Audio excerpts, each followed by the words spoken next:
UP तो मुसलमान आके जगह जगह इन्होंने मीट दीयां दुकानां खोलियां, बड़े बड़े पतीले लेके रेहड़ियां ते आम कट्टे बच्चों का मांस बेचते। खास करके जिहड़े इन्होंने ये दुकानां खोलियां ये गुरुद्वारा साहब के सामने और साडे मंदिरां दे आले दुआले खोलियां। ये जान बुझ के इन्होंने शहर का माहौल खराब करने की कोशिश कर रहे हैं। इन्हां दी कोई आइडेंटिटी नहीं, कोई पता नहीं ये किहड़ा मांस बना के लोगों को खुआ रहे हैं। असीं आप इन्हां दे जिहड़े ये पतीले हैं, जिहड़े गैर कानूनी ढंग नाल ये दुकानदारियां करने बंद करावांगे।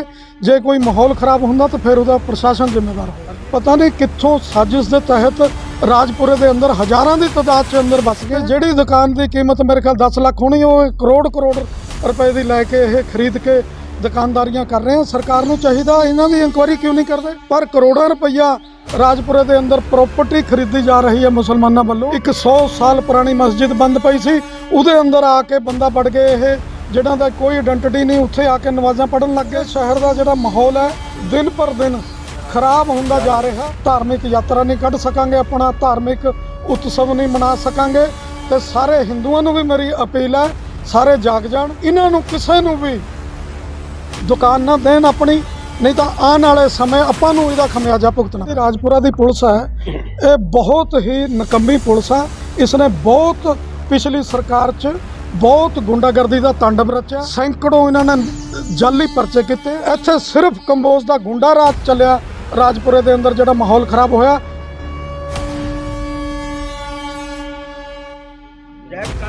वीर बजरंगी, हर हर महादेव, जय श्री राम, जय श्री राम, जय श्री राम, जय श्री राम, जय श्री राम, जय श्री राम।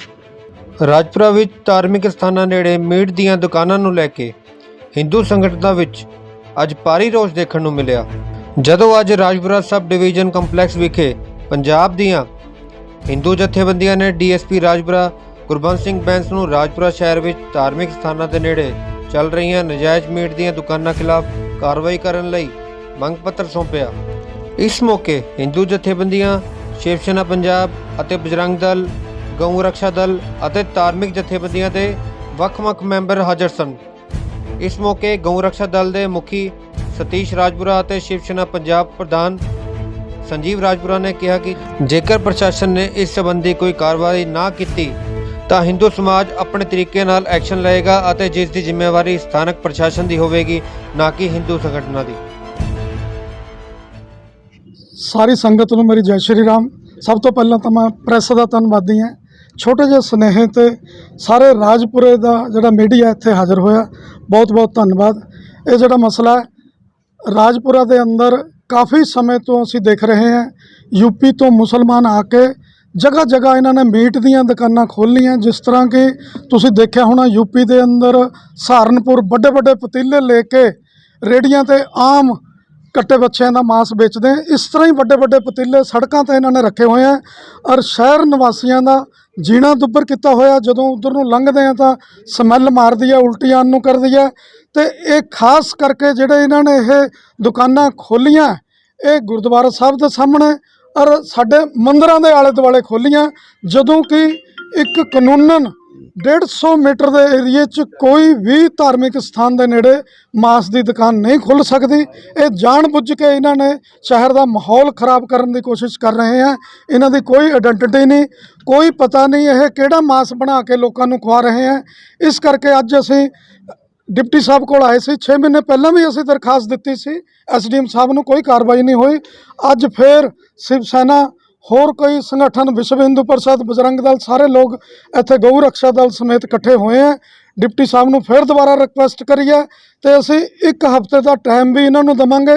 जे यह नहीं उन्हां नूं हटांदे, असीं कोर्ट चों भी केस जिते हुए हैं, उस दे बावजूद भी कोई कार्रवाई नहीं हो रही, तो फिर गऊ रक्षा दल सारे संगठनों नूं नाल लेके असीं आप इन्हां दे जिहड़े ये पतीले हैं, जिहड़े गैर कानूनी ढंग नाल ये दुकानदारियां करने बंद करावांगे।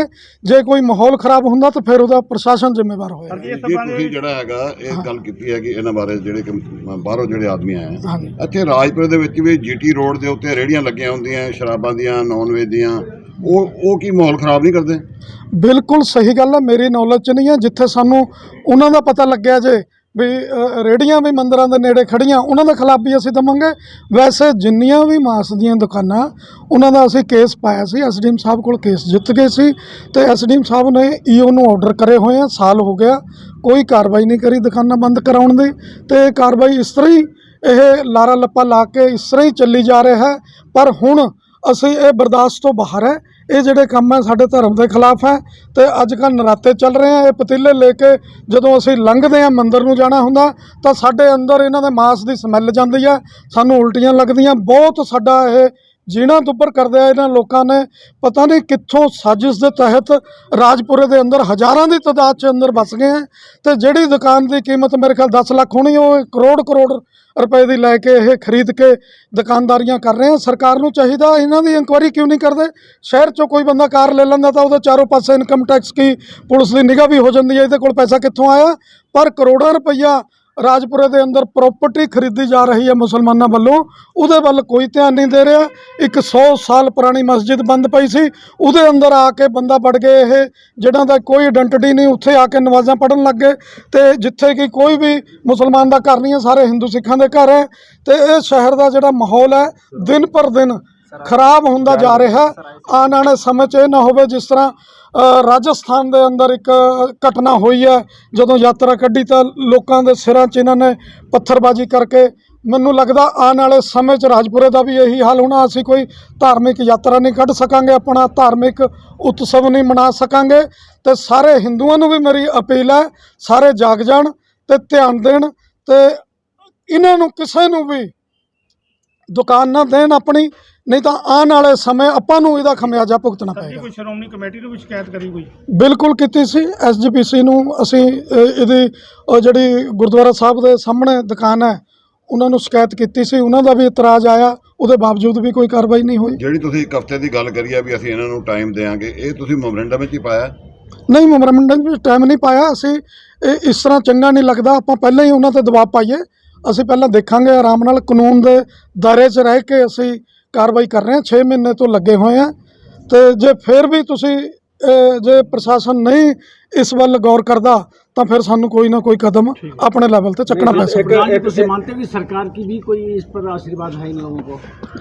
मैं ये नहीं कह सकता, पर जी राजपुरा की पुलिस है ये बहुत ही निकम्मी पुलिस है। इसने बहुत पिछली सरकार च बहुत गुंडागर्दी का तांडव रचा, सैकड़ों इन्होंने जाली परचे किए। हुण भी पिछले दिन किसी मुंडे की गड्डी का एक्सीडेंट हो गया, जिहदी गड्डी टुटी, जिहदा 50,000 का नुकसान होया, उसनूं अंदर बंद करके थाने के अंदर उसनूं दबा के परचा कढ़ के पेन लेके भी तेरे ते परचा होना, उतों 20,000 दूसरी पार्टी नूं दबाया। एडा धक्का जिहड़े मुंडे गए सी उन्हां ते हथ चक के मारन का इशारा करके अंदरों बाहर कढ़िया। मैं कहण दा मतलब जिन्नी करप्शन ਇੱਥੇ ਕੋਈ ਕਿਸੇ ਨੂੰ ਇਨਸਾਫ ਨਹੀਂ ਮਿਲ ਰਿਹਾ ਕਈ ਸਾਲਾਂ ਤੋਂ। ਮੈਂ ਨਵੀਂ ਸਰਕਾਰ ਤੋਂ ਆਸ ਕਰਾਂਗਾ ਵੀ ਹੁਣ ਜਿਹੜਾ ਪੁਲਿਸ ਪ੍ਰਸ਼ਾਸਨ ਦਾ ਵੀ ਸੁਧਾਰ ਹੋਣਾ ਚਾਹੀਦਾ, ਹਰ ਬੰਦੇ ਨੂੰ ਇਨਸਾਫ ਮਿਲਣਾ ਚਾਹੀਦਾ। ਸਾਡੀਆਂ 2-2 3-3 ਸਾਲ ਹੋ ਗਏ ਐਪਲੀਕੇਸ਼ਨਾਂ ਥਾਣਿਆਂ 'ਚ ਰੁਲ ਰਹੀਆਂ, ਕਿਸੇ ਨੇ ਕੋਈ ਗੱਲ ਨਹੀਂ ਪੁੱਛੀ। ਇੱਥੇ ਸਿਰਫ ਕੰਬੋਜ ਦਾ ਗੁੰਡਾ ਰਾਜ ਚੱਲਿਆ ਰਾਜਪੁਰੇ ਦੇ ਅੰਦਰ, ਜਿਹੜਾ ਮਾਹੌਲ ਖਰਾਬ ਹੋਇਆ। ਪਰ ਹੁਣ ਅਸੀਂ ਵੀ ਅੱਕ ਚੁੱਕੇ ਹਾਂ, ਅਸੀਂ ਵੀ ਸਾਡੇ ਤੇ भी 3-3 परचे पिछली सरकार ने किए हैं, झूठे परचे करे हैं। और जोड़ा अपने नवे सीएम बने हैं इन्होंने भी विश्वास दिलवाया भी आने वाले समय जिन्होंने झूठे परचे किए हैं उन्होंने खिलाफ कार्रवाई होगी, पुलिस मुआवजा देगी। ये बहुत बड़ा कदम है, जे ये इसनों अपलाई करते हैं तो बहुत वधिया गल है। आने वाले समय फिर इन्हों का राज इस तरह ही चलेगा जे ये चंगे काम करनगे। प्रधान जी, एक डीएसपी साहब ने कहा भी जेडे नजायज़ तौर पर रह रहे हैं जितने भी, सानू उसकी जानकारी दिओ, असीं वेरीफिकेशन करांगे, हो सकता है भी वो कौन है। देखो ये जानकारी पुलिस की ड्यूटी है, असीं कोई पुलिस के अंदर असीं लभने हैं, कोई आतंकवादी लुक गया असीं थोड़ा दसना पुलिस नूं भी इत्थे आतंकवादी बैठा। पुलिस काहदियां तनखाहां ले रही है, ਅਸੀਂ ਥੋੜਾ ਦੱਸਾਂਗੇ ਇਹਨਾਂ ਨੂੰ। ਆਪਣੇ ਸੈੱਲ ਇਹਨਾਂ ਕੋਲ CID ਹੈਗੀ ਹੈ, ਹੋਰ ਹੈਗੇ ਇਹਨਾਂ ਦੇ ਕੋਲ ਮਹਿਕਮੇ ਹੈ, ਆਪ ਕਾਢ ਕੱਢਣ ਇਹ ਜਾ ਕੇ। ਸੰਜੀਵ ਰਾਜਪੁਰਾ, ਮੀਤ ਪ੍ਰਧਾਨ शिव सेना पंजाब। ਸਰ ਜੀ ਅੱਜ ਜਿਹੜੇ ਮੰਗ ਪੱਤਰ ਦੇਣ ਆਏ ਸੀਗੇ DSP ਸਾਹਿਬ ਨੂੰ, ਦੇ ਬਾਰੇ ਜਾਣਕਾਰੀ। ਦੇਖੋ ਸਾਡੇ ਪੰਜਾਬ ਦੇ ਲੋਕ, ਰਾਜਪੁਰਾ ਦੇ ਲੋਕ ਸਾਰੇ ਬਹੁਤ ਅਮਨ ਪਸੰਦ ਲੋਕ ਆ। ਹਰੇਕ ਧਾਰਮਿਕ ਸਥਾਨ ਦੇ ਅੱਗੇ ਨੂੰ ਲੰਘਦੇ ਆ, ਸਿਰ ਝੁਕਾ ਕੇ ਲੰਘਦੇ ਆ। ਜਦੋਂ ਸਾਨੂੰ ਪਤਾ ਲੱਗਦਾ ਵੀ ਕਿਸੇ ਗੁਰਦੁਆਰਾ ਸਾਹਿਬ ਦੇ ਅੱਗੇ ਜਾਂ ਕਿਸੇ ਮੰਦਿਰ ਦੇ ਨੇੜੇ ਮੀਟ ਦੀਆਂ ਦੁਕਾਨਾਂ ਜਾਂ ਸ਼ਰਾਬ ਦੇ ਠੇਕਿਆਂ ਦਾ ਬੜਾ ਦੁੱਖ ਲੱਗਦਾ ਹੈ। ਇਸ ਕਰਕੇ ਸਾਨੂੰ 2-3 ਜਗ੍ਹਾ ਅਸੀਂ ਦੇਖਿਆ, ਮੀਟ ਦੀਆਂ ਦੁਕਾਨਾਂ ਦੇਖੀਆਂ। ਅਸੀਂ ਆਪਣਾ ਡੀਐਸਪੀ ਸਾਹਿਬ ਨੂੰ ਮਿਲੇ ਸੀਗੇ, ਉਹਨਾਂ ਨੂੰ ਮੈਮੋਰੰਡਮ ਦਿੱਤਾ ਹੈ ਤੇ ਅਸੀਂ ਵੀ ਸਾਨੂੰ ਉਮੀਦ ਆ ਵੀ ਡੀਐਸਪੀ ਸਾਹਿਬ ਨੇ ਸਾਨੂੰ ਭਰੋਸਾ ਦਿੱਤਾ ਵੀ ਅਸੀਂ ਇਹਨਾਂ ਨੂੰ ਇਨਕੁਆਇਰੀ ਕਰਕੇ ਇਹਨਾਂ ਦਾ ਹੱਲ ਕੱਢਾਂਗੇ। ਇਸ ਮੌਕੇ ਡੀਐਸਪੀ ਰਾਜਪੁਰਾ ਗੁਰਬੰਸ ਸਿੰਘ ਬੈਂਸ ਵੱਲੋਂ ਹਿੰਦੂ ਸੰਗਠਨਾਂ ਨੂੰ ਵਿਸ਼ਵਾਸ ਦਿਵਾਉਂਦੇ ਹੋਏ ਕੀ ਕਿਹਾ, ਤੁਸੀਂ ਵੀ ਸੁਣੋ। IBN ਪੰਜਾਬ ਦੇ ਲਈ ਰਾਜਪੁਰਾ ਤੋਂ ਹਿਮਾਂਸ਼ੂ ਹੈਰੀ ਦੀ ਖਾਸ ਰਿਪੋਰਟ। ਦੇਖੋ, ਗਊ ਰਕਸ਼ਾ ਦਲ ਤੇ ਸ਼ਿਵ ਸੈਨਾ ਦੇ ਨੁਮਾਇੰਦੇ ਅੱਜ ਮੇਰੇ ਕੋਲ ਆਏ ਨੇ ਆਫਿਸ ਦੇ ਵਿੱਚ। ਇਹਨਾਂ ਨੇ ਇੱਕ ਆ ਕੇ ਮੈਨੂੰ ਐਪਲੀਕੇਸ਼ਨ ਦਿੱਤੀ ਹੈ। ਇਹਨਾਂ ਦੇ ਦੋ ਇਸ਼ੂ ਨੇ। ਇੱਕ ਇਸ਼ੂ ਤਾਂ ਇਹ ਅਲੈਜ ਕਰ ਰਹੇ ਨੇ ਵੀ ਸ਼ਹਿਰ ਦੇ ਵਿੱਚ ਮੰਦਿਰ ਦੇ ਨੇੜੇ, ਧਾਰਮਿਕ ਸਥਾਨ ਦੇ ਨੇੜੇ ਕੋਈ ਮੀਟ ਦੀਆਂ ਦੁਕਾਨਾਂ ਨਵੀਆਂ ਖੁੱਲ੍ਹੀਆਂ ਨੇ ਅਤੇ ਉਹਨਾਂ ਦਾ ਇਹਨਾਂ ਨੂੰ ਓਬਜੈਕਸ਼ਨ ਹੈ ਵੀ ਐਜ਼ ਪਰ ਨੋਰਮਸ 100 ਮੀਟਰ ਕਿਸੇ ਵੀ ਧਾਰਮਿਕ ਸਥਾਨ ਦੇ ਅੰਦਰ ਕੋਈ ਮੀਟ ਦੀ ਦੁਕਾਨ ਨਹੀਂ ਖੁੱਲ੍ਹ ਸਕਦੀ। ਇਸ ਗੱਲ ਦੀ ਮੈਂ SHO ਦੀ ਡਿਊਟੀ ਲਾਤੀ, ਮੈਂ ਆਪ ਵੀ ਇਹਨੂੰ ਵੈਰੀਫਾਈ ਕਰਦਾ ਅਤੇ ਜੇ ਉਹ ਨੋਰਮਸ ਤੋਂ ਹਟ ਕੇ ਹੋਈਆਂ ਤਾਂ ਅਸੀਂ ਜੋ ਐਜ਼ ਪਰ ਲਾ ਐਕਸ਼ਨ ਬਣਦਾ ਸੀ ਉਹ ਲਵਾਂਗੇ। ਦੂਸਰਾ ਇਸ਼ੂ ਇਹਨਾਂ ਦਾ ਇਹ ਸੀ ਵੀ ਉੱਥੇ ਅਨਆਥੋਰਾਈਜ਼ਡ ਮੀਟ ਵਿਕ ਰਿਹਾ, ਅਣਅਧਿਕਾਰਤ ਮੀਟ ਦੀ ਸੇਲ ਹੋ ਰਹੀ ਹੈ। ਉਹ ਮੈਂ ਹੈਲਥ ਡਿਪਾਰਟਮੈਂਟ ਨੂੰ ਨਾਲ ਲੈ ਕੇ ਚੈੱਕ ਕਰਵਾਊਂਗਾ। ਜੇ ਵਾਕਈ ਅਣਅਧਿਕਾਰਤ ਮੀਟ ਦੀ ਉੱਥੇ ਸੇਲ ਹੋ ਰਹੀ ਹੋਈ ਜਾਂ ਸਾਨੂੰ ਜਿਹੜਾ ਉੱਥੇ ਚਿਕਨ ਮੀਟ ਜੋ ਵੀ ਵਿਕ ਰਿਹਾ ਉਹ ਅਨਆਥੋਰਾਈਜ਼ਡ ਹੋਇਆ, ਗੈਰ ਸੰਵਿਧਾਨਕ ਹੋਇਆ, ਤਾਂ ਫਿਰ ਲੀਗਲ ਐਕਸ਼ਨ। ਸਰ ਜੀ, ਗਗਨ ਚੌਂਕ ਦੇ ਉੱਪਰ ਕਾਫੀ ਦੁਕਾਨਾਂ ਹੋਈਆਂ, ਕਾਫੀ ਟਾਈਮ ਤੋਂ ਚੱਲ ਰਹੀਆਂ ਹੈਗੀਆਂ। ਕਿਸ ਚੀਜ਼ ਦੀਆਂ? ਇਸੇ ਜਿਹੜੀ ਅੱਜ ਕੰਪਲੇਂਟ ਕਰਕੇ ਗਏ ਸਰ। ਨਹੀਂ, ਗਗਨ ਚੌਂਕ ਬਾਰੇ ਤਾਂ ਕਦੇ ਕੰਪਲੇਂਟ ਨਹੀਂ ਆਈ ਮੇਰੇ ਕੋਲ। ਇਹ ਗਗਨ ਚੌਂਕ ਤੇ ਹੀ ਹੈ ਸਰ ਜੀ। ਉੱਥੇ ਵੀ ਮੰਦਿਰ ਹੈ ਸਰ, ਨਾਮ ਉੱਥੇ ਮੰਦਿਰ ਹੈ ਗਗਨ ਚੌਂਕ ਤੇ ਹੈ ਸਰ। ਦੇਖੋ, ਆ ਐਪਲੀਕੇਸ਼ਨ ਅਜੇ ਮੈਂ ਪੜ੍ਹੀ ਨਹੀਂ, ਤੁਹਾਡੇ ਸਾਹਮਣੇ ਦੇ ਕੇ ਗਏ ਨੇ ਐਪਲੀਕੇਸ਼ਨ ਪੜ੍ਹ ਕੇ। ਜਿੱਥੇ ਦਾ ਪ੍ਰੋਪਰ ਜਗ੍ਹਾ ਨਹੀਂ ਲਿਖੀ, ਲੇਕਿਨ ਇਹਨਾਂ ਨੇ ਇਹ ਲਿਖਿਆ ਵੀ ਮੰਦਿਰ ਦੇ ਨੇੜੇ ਜਿਹੜੀਆਂ ਦੁਕਾਨਾਂ ਬਣੀਆਂ ਹੋਈਆਂ, ਕਿਉਂਕਿ ਨਹੀਂ ਮੰਦਿਰ ਦੇਖੋ ਐਪਲੀਕੇਸ਼ਨ ਤੁਹਾਡੇ ਹੁੰਦੇ ਹੀ ਹੁਣੇ ਦੇ ਕੇ ਗਏ ਨੇ। ਮੈਂ ਉਹਨੂੰ ਇੱਕ ਵਾਰੀ ਮੈਂ ਤੁਹਾਨੂੰ ਦੱਸਦਾ ਵੀ ਉਹਦੇ ਬਾਰੇ ਮੇਰਾ ਜੋ ਐਜ਼ ਪਰ ਲਾ ਬਣਦਾ ਹੋਊਗਾ। ਠੀਕ ਹੈ ਸਰ। ਇੰਨੀ ਸੰਖਿਆ 'ਚ ਇੰਨੇ ਲੋਕ ਹੀ ਆ ਰਹੇ ਹੈ ਯੂਪੀ ਵਗੈਰਾ ਤੋਂ, ਔਰ ਆਪਾਂ ਕਦੇ ਇਹਨਾਂ ਦੀ ਆਈਡੈਂਟੀਫਾਈ ਵਗੈਰਾ ਨਹੀਂ ਹੁੰਦੀ ਵੀ ਇਹਨਾਂ ਦੀ ਕੋਈ ਜਾਂਚ ਪੜਤਾਲ ਨਹੀਂ ਹੁੰਦੀ। ਪਹਿਲਾਂ ਵੀ ਇੱਦਾਂ ਦੇ ਕਈ ਇਹੋ ਜਿਹੇ ਕੇਸ ਹੋਏ ਹੈ ਜਿਹਦੇ ਕਰਕੇ ਵੀ PM ਦੇ ਹੈਂਕ ਉਹ ਕਰਦੇ ਰਹੇ ਹੈ। ਪੈਂਥੇ ਸਾਹਿਬ ਨੇ ਵੀ ਇੱਕ ਵਾਰੀ ਲਾਇਆ ਸੀ ਉੱਥੇ, ਅਤੇ PG ਵਗੈਰਾ ਜੀ ਬੋਲ ਰਹੇ ਨੇ ਵੀ ਕਿਸੇ ਦੀ ਵੀ ਆਪਾਂ ਜਾਂਚ ਪੜਤਾਲ ਨਹੀਂ ਹੋ ਰਹੀ। ਨਹੀਂ, ਤੁਸੀਂ ਦੇਖੋ, ਇਹ ਤੁਹਾਡੀ ਇਨਫੋਰਮੇਸ਼ਨ ਵਾਸਤੇ ਮੈਂ ਦੱਸਦਾ, ਜਿਹੜੇ ਬਨੂੜ ਥਾਣੇ ਦੇ ਵਿੱਚ PGs 'ਚ ਆ ਕੇ ਬੱਚੇ ਰਹਿ ਰਹੇ, ਸਟੂਡੈਂਟ ਰਹਿ ਰਹੇ, ਉਹਨਾਂ ਦੀ ਪ੍ਰੋਪਰ ਵੈਰੀਫਿਕੇਸ਼ਨ ਕਰਾਉਣਾ। ਬਾਕੀ ਅਸੀਂ ਤਾਂ ਇਹ ਕਾਨੂੰਨ ਹੈ ਵੀ ਜੇ ਕਿਸੇ ਨੇ PG ਖੋਲ੍ਹਿਆ ਜਾਂ ਕਿਸੇ ਦੇ ਘਰੇ ਕੋਈ ਰੈਂਟ 'ਤੇ ਆ ਕੇ ਰਹਿ ਰਿਹਾ, ਉਹ ਸਾਨੂੰ ਪ੍ਰਾਇਰ ਇਨਫੋਰਮੇਸ਼ਨ ਦੇਵੇ ਆਪਣੇ ਘਰੇ ਕਿਰਾਏ 'ਤੇ ਰਹਿਣ ਵਾਲੇ ਵਿਅਕਤੀਆਂ ਦੀ। ਮੈਂ ਫੇਰ ਸ਼ਹਿਰ 'ਚ ਅਨਾਊਂਸਮੈਂਟ ਕਰਵਾ ਦੂੰਗਾ ਤੁਹਾਡੇ ਜਰੀਏ ਵੀ, ਜਿਹੜੀ ਸ਼ਹਿਰ ਦੀ ਪਬਲਿਕ ਨੂੰ ਇੱਕ ਬੇਨਤੀ ਕਰਦਾ ਕਿ ਜਿਨ੍ਹਾਂ ਦੇ ਕਿਰਾਏਦਾਰ ਰਹਿ ਰਹੇ ਨੇ ਉਹ ਪੁਲਿਸ ਨੂੰ ਉਹਨਾਂ ਦਾ ਐਡਰੈਸ, ਉਹਨਾਂ ਦਾ ਨਾਂ ਪਤਾ ਸਾਨੂੰ ਦੇਣ ਤਾਂ ਕਿ ਅਸੀਂ ਉਹਨਾਂ ਦਾ ਕਰੈਕਟਰ ਵੈਰੀਫਾਈ ਕਰ ਸਕੀਏ। ਇੱਕ ਵਾਰੀ ਪਬਲਿਕ ਨੂੰ ਅਸੀਂ ਇਹ ਥਰੂ ਤੁਹਾਡੇ ਵੀ ਮੈਂ ਰਿਕੁਐਸਟ ਕਰਦਾ ਅਤੇ ਮੈਂ ਆਪ ਵੀ ਅਨਾਊਂਸਮੈਂਟ ਕਰਾਊਂਗਾ। ਜੇ ਪਬਲਿਕ ਸਾਨੂੰ ਫੇਰ ਇੰਟੀਮੇਟ ਨਹੀਂ ਕਰੂਗੀ, ਫਿਰ 188 CRPC ਦੇ ਤਹਿਤ ਉਹਨਾਂ ਦੇ ਖਿਲਾਫ ਕਾਰਵਾਈ ਹੋ ਜੂਗੀ।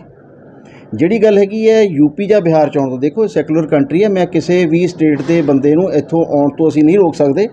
ਇਹ ਹਰ ਇੱਕ ਬੰਦੇ ਦਾ ਰਾਈਟ ਹੈ ਕਿਤੇ ਵੀ ਰਹਿਣ ਦਾ। ਹਾਂ, ਜੇ ਕੋਈ ਤੁਹਾਨੂੰ ਡਾਊਟ ਹੈ ਜਾਂ ਕੋਈ ਇਸ ਤਰ੍ਹਾਂ ਦੀ ਗੱਲ, ਅਸੀਂ ਉਹਦਾ ਕਰੈਕਟਰ ਵੈਰੀਫਾਈ ਕਰਵਾ ਲਾਂਗੇ। ਇੱਥੇ ਸਰ ਜਿਹੜੀਆਂ ਮਾਰਕੀਟ ਦੀਆਂ ਦੁਕਾਨਾਂ ਹੈਗੀਆਂ ਨਾ ਬਣੀਆਂ ਨੇ, ਤੁਸੀਂ ਚਲੋ ਹੁਣ ਪਿਛਲੇ 2-3 ਦਿਨਾਂ ਤੋਂ ਨਜਾਇਜ਼ ਜਿਹੜੇ ਕਬਜ਼ੇ ਸੀਗੇ ਹਟਾਏ ਆ, ਉੱਥੇ ਜਿਹੜੇ ਵੀ ਆ ਕੇ ਬੈਠੇ ਸੀ ਨਾ, ਸਾਰੇ ਜਿਹੜੇ UP ਵਗੈਰਾ ਤੋਂ ਇੱਧਰੋਂ ਆ ਕੇ ਬੈਠੇ ਸੀ, ਔਰ ਇੱਕ ਦੁਕਾਨਦਾਰ ਉੱਥੋਂ ਚਲੋ ਪੈਸੇ ਲੈ ਕੇ 500 ਹਜ਼ਾਰ ਦੇ ਉੱਤੇ ਰੋਲ ਲੈ ਕੇ ਕਰ ਰਹੇ ਸੀ। ਉਹਦੀ ਵੈਰੀਫਿਕੇਸ਼ਨ ਜਿੱਥੇ ਤੱਕ ਸਾਨੂੰ ਪਤਾ ਲੱਗਿਆ ਵੀ ਕੋਈ ਵੈਰੀਫਿਕੇਸ਼ਨ ਉਹਨਾਂ ਨੇ ਕਰਾਉਣ ਵਾਸਤੇ ਭੇਜਿਆ ਨਹੀਂ ਤੁਹਾਨੂੰ। ਹੁਣ ਤਾਂ ਹਟ ਗਏ ਕਿ ਅੱਗੇ ਤੋਂ ਜਿਹੜੇ ਕੋਈ ਬੈਠਣਗੇ ਸਿੱਕੇ ਦੇ ਆਦਮੀ ਜਾਂ ਕੁਛ ਇਹੋ ਜਿਹੀ ਜਗ੍ਹਾ ਦੁਕਾਨਾਂ ਵੀ ਕਿਰਾਇਆ ਲੈ ਕੇ ਬੈਠੇ ਹੋਏ ਆ, ਉਹਨਾਂ ਦੀ ਵੈਰੀਫਿਕੇਸ਼ਨ ਕਰਾਓਗੇ ਸਰ? ਦੇਖੋ, ਤੁਹਾਨੂੰ ਮੈਂ ਤੁਹਾਡੀ ਗੱਲ ਦਾ ਜਵਾਬ ਦਿੰਦਾ। ਪਹਿਲੀ ਗੱਲ ਤਾਂ ਜਿਹੜੇ ਅਨਆਥੋਰਾਈਜ਼ ਜਾਂ ਬਾਜ਼ਾਰ 'ਚ ਕੋਈ ਇਸ ਤਰ੍ਹਾਂ ਦੀਆਂ ਇਨਕਰੋਚਮੈਂਟਸ ਹੋਈਆਂ, ਇਹਦੇ ਰਿਲੇਟਡ ਮੈਂ ਆਲਰੇਡੀ SDM ਸਾਹਿਬ ਨਾਲ ਮਿਲ ਕੇ ਗੱਲ ਕਰ ਚੁੱਕਿਆ। SDM ਸਾਹਿਬ ਨੂੰ ਮੈਂ ਕਹਿ ਚੁੱਕਿਆ ਵੀ ਅਸੀਂ ਇਹਨੂੰ ਇੱਕ ਯੂਨੀਫਾਰਮਲੀ ਦੋਨੇ ਮਿਲ ਕੇ, ਤਾਂ ਕਿ ਟ੍ਰੈਫਿਕ ਦੀ ਜਿਹੜੀ ਸਮੱਸਿਆ ਵੀ ਨਾ ਆਵੇ ਅਤੇ ਅਨਆਥੋਰਾਈਜ਼ ਇਨਕਰੋਚਮੈਂਟਸ ਵੀ ਨਾ ਹੋਣ, ਉਹਦੇ ਰਿਲੇਟਡ ਮੈਂ ਕਰ ਲਿਆ। ਉਹਦੇ ਰਿਲੇਟਡ ਆਲਰੇਡੀ ਅਸੀਂ SDM ਸਾਹਿਬ ਨਾਲ ਡਿਸਕਸ ਕਰਕੇ ਕਰ ਚੁੱਕੇ ਹਾਂ। ਫਿਰ ਵੀ ਮੈਂ ਤੁਸੀਂ ਵੀ ਮੈਨੂੰ ਉਸ ਦਿਨ ਬਾਜ਼ਾਰ 'ਚ ਮਿਲੇ ਸੀ, ਮੈਂ ਦੁਕਾਨਦਾਰਾਂ ਨੂੰ ਵੀ ਉੱਥੇ ਉਸ ਦਿਨ ਕਹਿ ਕੇ ਆਇਆ ਸੀ ਵੀ ਇਨਕਰੋਚਮੈਂਟਸ ਦੂਰ ਕਰ ਲਓ। ਉਹਨੂੰ 1 ਹਫ਼ਤੇ ਦਾ ਟਾਈਮ ਦਿੱਤਾ ਸੀ, ਉਹ ਕਾਫੀ ਇਨਕਰੋਚਮੈਂਟਸ ਦੂਰ ਵੀ ਹੋ ਗਈਆਂ। ਜੇ ਨਹੀਂ ਹੋਣਗੀਆਂ ਤਾਂ ਅਸੀਂ ਐਕਸ਼ਨ ਲਵਾਂਗੇ।